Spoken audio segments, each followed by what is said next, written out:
Shalom, selamat bersukacita ya anak-anak sekolah minggu. Salam sehat buat kita semua dimanapun kita berada. Selalulah bersukacita. Adapun tema kita hari ini adalah Kristus mati sesuai dengan kitab suci. Nah, berarti buat kita ya kabar baik adalah bukan bohong tapi benar bahwa Kristus mati dan bangkit, dan bahkan kita juga anak sekolah minggu ya akan mengalaminya, dan kebangkitan juga menjadi milik kita. Maka selalulah percayakan Yesus. Selamat mengikuti ibadah sekolah minggu hari ini yang dibawa oleh guru sekolah minggu yang hebat, yang menyampaikan firman Tuhan juga yang luar biasa. Selamat mengikuti, selamat hari minggu buat kita semuanya. Shalom. Shalom.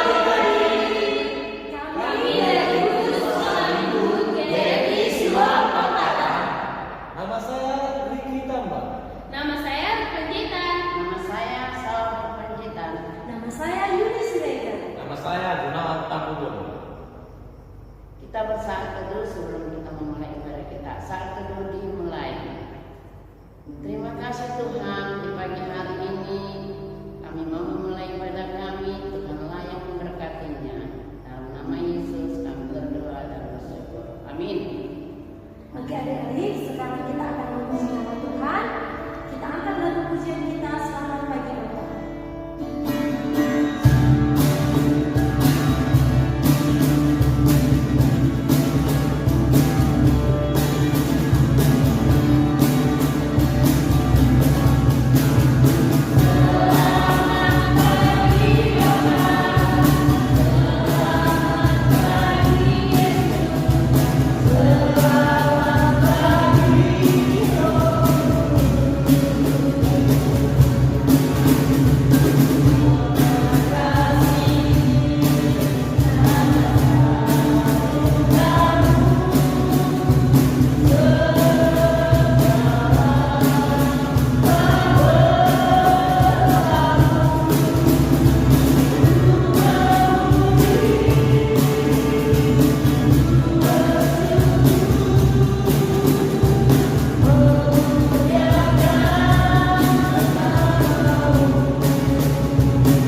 bagi kita semua. Berjumpa kembali dengan saya, Ibu Pendeta. Kita akan belajar firman Tuhan. Karena itu, mari kita berdoa. Tuhan Yesus, terima kasih. Pagi ini kami mau belajar firman-Mu. Berilah Roh Kudus-Mu sehingga kami mengerti apa yang Tuhan beritahukan kepada kami. Berfirmanlah Tuhan, dalam nama Yesus yang kudus, kami bersyukur kepada Bapa di surga. Amin. Adik-adik sekolah minggu, siapa dari antara adik-adik yang pernah menerima surat yang berisikan sebuah pesan yang sangat penting? Ada? Oh, mungkin sekarang nggak ada ya. Atau siapa yang pernah menerima WA? Nah, adik-adik mungkin punya HP, lalu ada WA-nya. Dan dalam WA itu dituliskan sebuah pesan yang sangat penting, yang harus dibaca, yang harus diingat, dan harus dikerjakan. Pasti ada ya adik-adik? Nah, hari ini kita mau melihat dan kita mau belajar dari sebuah pesan penting. Adik-adik hari ini menerima sebuah surat yang berisikan pesan yang sangat penting. Apa isi pesan itu dan dari siapa pesan itu? Nah, mari kita membuka Alkitab kita dari 1 Korintus pasal yang ke-15 ayat yang pertama hingga ayat yang ke-11. Namun, adik-adik bisa membaca secara keseluruhan. Ibu Pendeta membaca ayatnya yang ketiga hingga ayat yang keempat. Nah, mari kita buka telinga, buka hati, dan tutup mulutnya untuk mendengarkan firman Tuhan. Demikianlah firman Tuhan dari 1 Korintus pasal 15 ayat 3 dan 4. Sebab yang sangat penting telah kusampaikan kepadamu, yaitu apa yang telah kuterima sendiri, ialah bahwa Kristus telah mati karena dosa-dosa kita sesuai dengan kitab suci, bahwa Ia telah dikuburkan dan bahwa Ia telah dibangkitkan pada hari yang ketiga sesuai dengan kitab suci. Nah, adik-adik semua yang diberkati Tuhan, hari ini kita menerima sebuah pesan. Pesan itu dituliskan oleh Paulus. Paulus menuliskan kepada orang-orang di Korintus bahwa mereka harus mengingat, bahwa mereka harus belajar dari apa yang sudah disampaikan oleh Paulus kepada mereka. Apa yang disampaikan? Yaitu Injil. Apa itu Injil adik-adik? Ada yang tahu? Mungkin ada yang tahu ya apa itu Injil? Injil itu adalah kabar sukacita tentang Yesus Kristus. Nah, jika Injil itu disampaikan oleh Paulus kepada orang-orang Korintus, Paulus mau mengingatkan mereka, ingatlah satu pesan yang sangat penting yang kamu harus ingat dan kamu harus terima di dalam kehidupanmu. Kamu tidak boleh ragu, kamu tidak boleh bimbang akan pesan itu, tetapi pesan itu harus kamu terima, harus kamu percayai, dan harus kamu pegang. Kenapa adik-adik? Ternyata pesan itu berisikan berita tentang hidup atau mati. Orang yang menerima pesan itu, orang yang percaya kepada pesan itu, dan orang yang berpegang kepada pesan itu, maka dia beroleh keselamatan. Apa isi pesannya? Tadi kita sudah baca dari firman Tuhan 1 Korintus 15 ayat 3, dikatakan di situ bahwa isi pesannya itu adalah bahwa Kristus telah mati karena dosa-dosa kita. Wow, Kristus mati. Siapa Kristus itu? Kristus itu adalah Tuhan yang tersalib di mana? Di Golgota. Untuk apa? Untuk menebus dosa-dosa kita. Adik-adik, siapa di sini yang tidak berdosa? Siapa di sini yang berdosa? Wow, banyak ya. Apa dosanya? Ada yang suka berbohong, ada yang malas belajar, ada yang suka berkelahi, ada yang melawan mama dan papanya. Wow, banyak sekali. Nah, kalau kita berdosa, apa yang akan kita terima? Yang kita terima, kita akan mati. Mati. Tapi Yesus sangat sayang kepada kita.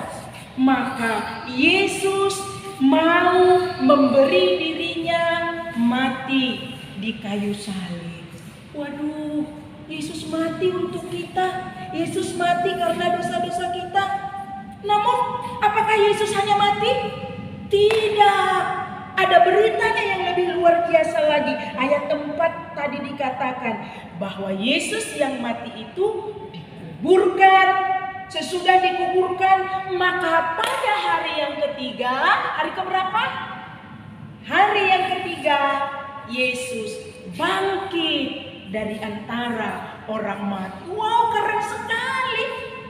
Adik-adik pernah melihat orang yang mati bangkit, hidup lagi? Gak ada ya? Tidak ada.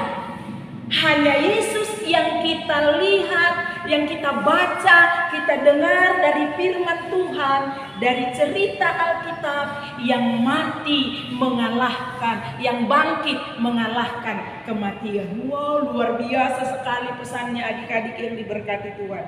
Bahwa Yesus itu bangkit dari antara orang mati. Berarti dia hidup. Kalau Yesus hidup, berarti kita juga akan beroleh hidup. Asal kita menerima, asal kita mempercayai bahwa Yesus itu mati karena dosa-dosa kita.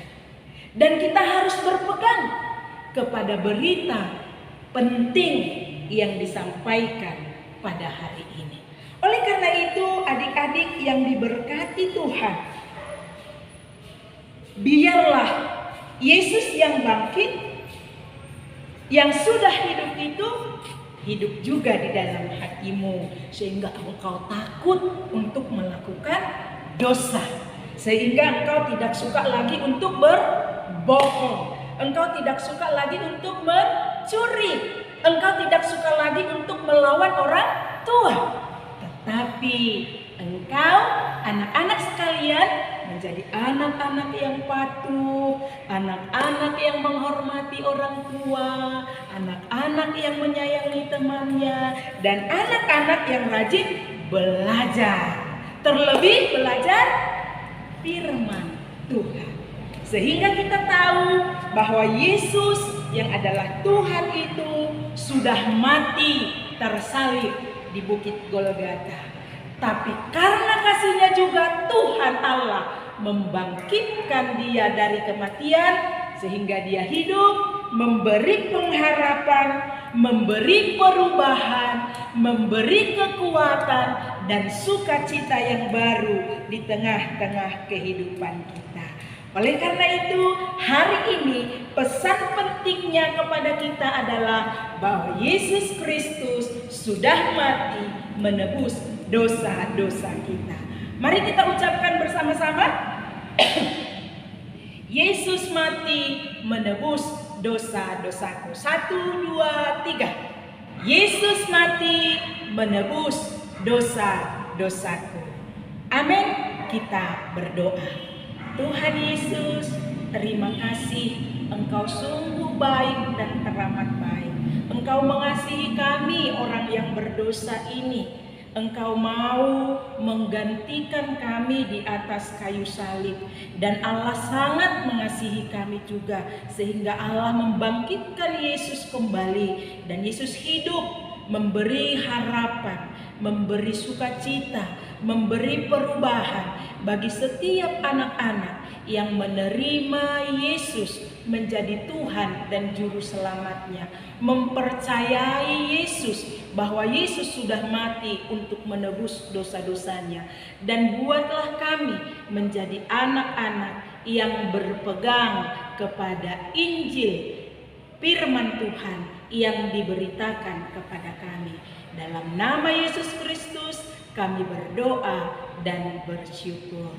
Amin. Salam adik-adik semua, selamat hari Minggu. Tuhan Yesus memberkati. Shalom.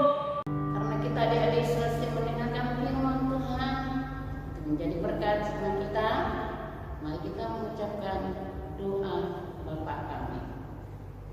Bapa kami yang di surga, dikuduskan namamu, datanglah kerajaanmu, jadilah kehendakmu di bumi seperti di surga. Berikanlah